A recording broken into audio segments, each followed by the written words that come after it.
¿Cómo está, doctor? Qué gusto saludarle.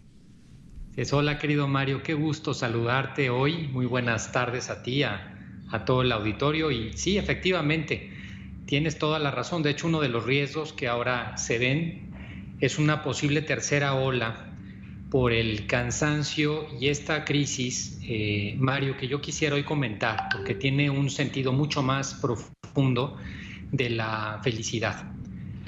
Y es que ya llevamos un año escuchando distintos análisis sobre la crisis sanitaria de la pandemia y la crisis económica derivada de ella, sus características y sus consecuencias, pero lo que hemos escuchado menos, aunque sí lo hemos escuchado, pero menos, es sobre la crisis psíquica asociada a las anteriores.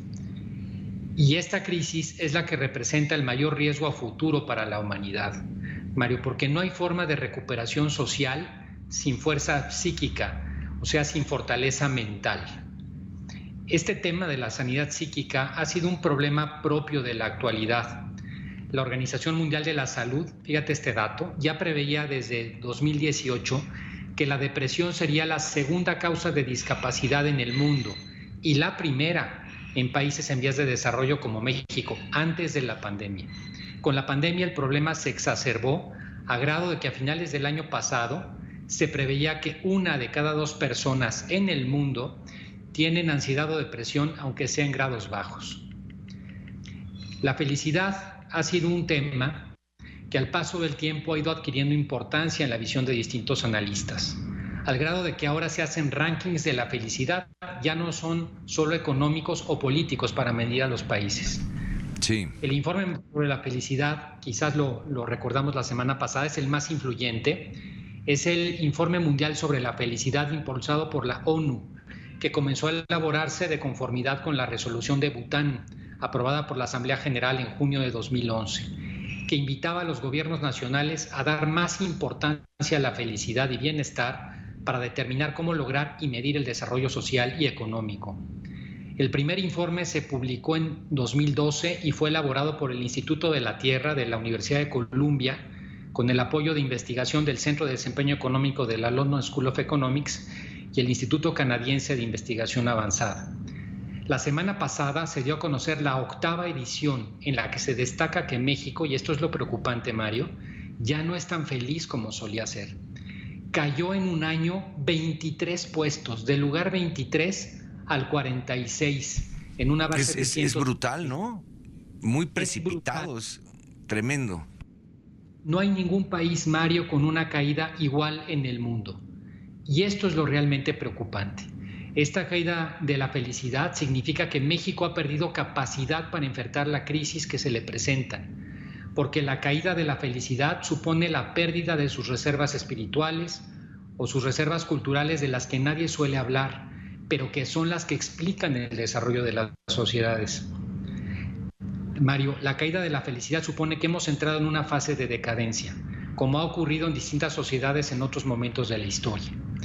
La decadencia supone el inicio de la declinación o colapso de algo. La palabra como tal deriva de decadente, que es aquello que decae o que va a menos.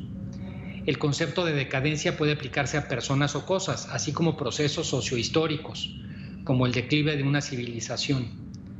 Han pasado procesos de decadencia y los conocemos en la historia: Egipto, Grecia, China, Roma o la española. Como dato histórico interesante, y esto es muy interesante, Mario, el Imperio Romano comenzó su decadencia en el siglo III con el advenimiento de una serie de plagas, especialmente la peste de Cipriano, que diezmó la población del imperio, haciéndolo más difícil de recaudar impuestos y reclutar ejércitos. La decadencia es una fase de colapso social en el que se produce un quiebre tanto de la cultura y las instituciones civiles como de otras características propias, valores o costumbres, para transformarse en algo nuevo, algo que hoy no sabemos todavía bien a bien qué es. La decadencia cultural de la sociedad supone la decadencia mental de sus integrantes.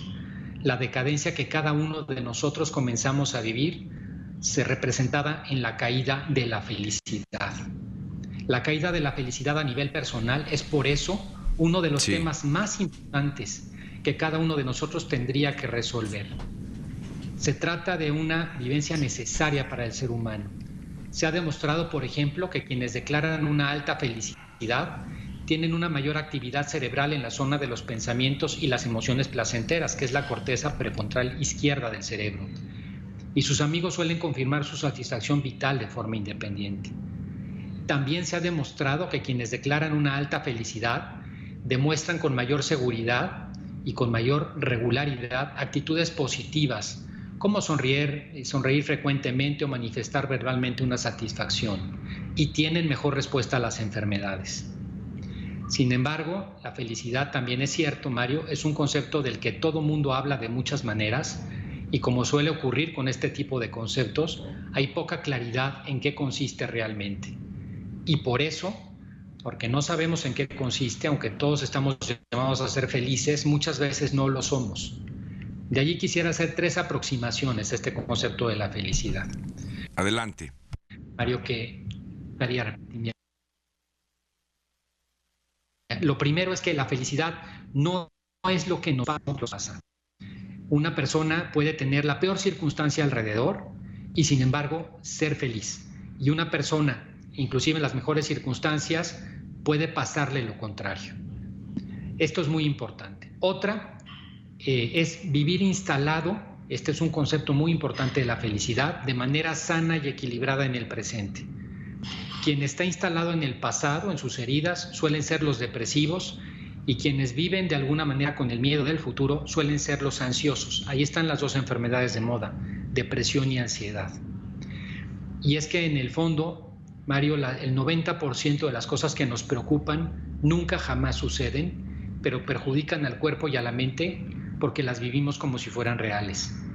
Y lo tercero, Mario, es que la mayoría de las veces la felicidad es imperceptible, nos acostumbramos a ella.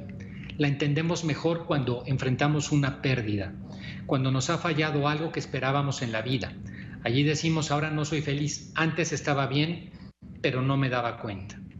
Y en ese sentido, yo quisiera dar un consejo al auditorio el día de hoy, Mario, en esta circunstancia social por la que estamos atravesando. Adelante.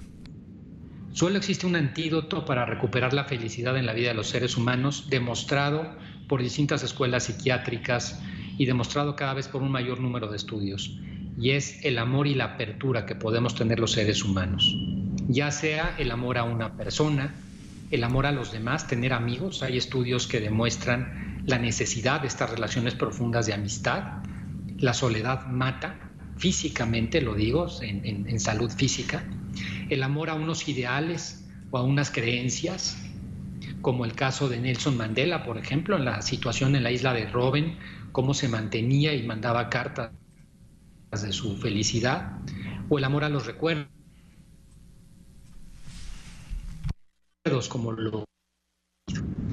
Esto nos permite, entre otras cosas, dominar una sustancia que estamos segregando con mucha celeridad los seres humanos en nuestra época, que es el cortisol, que parte del estrés y que nos quita la felicidad.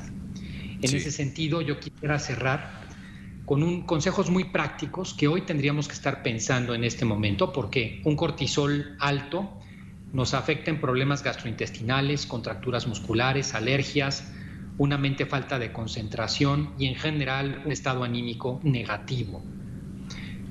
Ahí un primer consejo es, desde luego, hacer ejercicio, es algo muy sano para todos. El empezar a impulsar pensamientos positivos, lo cual requiere una decisión personal, esos pensamientos positivos. Evitar las personas tóxicas en nuestra vida y más bien buscar personas que nos ayuden a superarnos. Y finalmente, darnos el espacio de reflexión, darnos un espacio de silencio todos los días, que ahí es donde vamos a encontrar la respuesta a muchos de nuestros problemas. Un tema, sin duda, el día de hoy, Mario, fundamental, el tema de la felicidad. Este sería mi comentario. Doctor, pues muchísimas gracias. Gracias, como siempre, por esta colaboración en este que es su espacio, el doctor José Antonio Lozano, y la verdad que de gran riqueza la participación de hoy. Gracias, doctor. Gracias, Mario. Igualmente, un abrazo.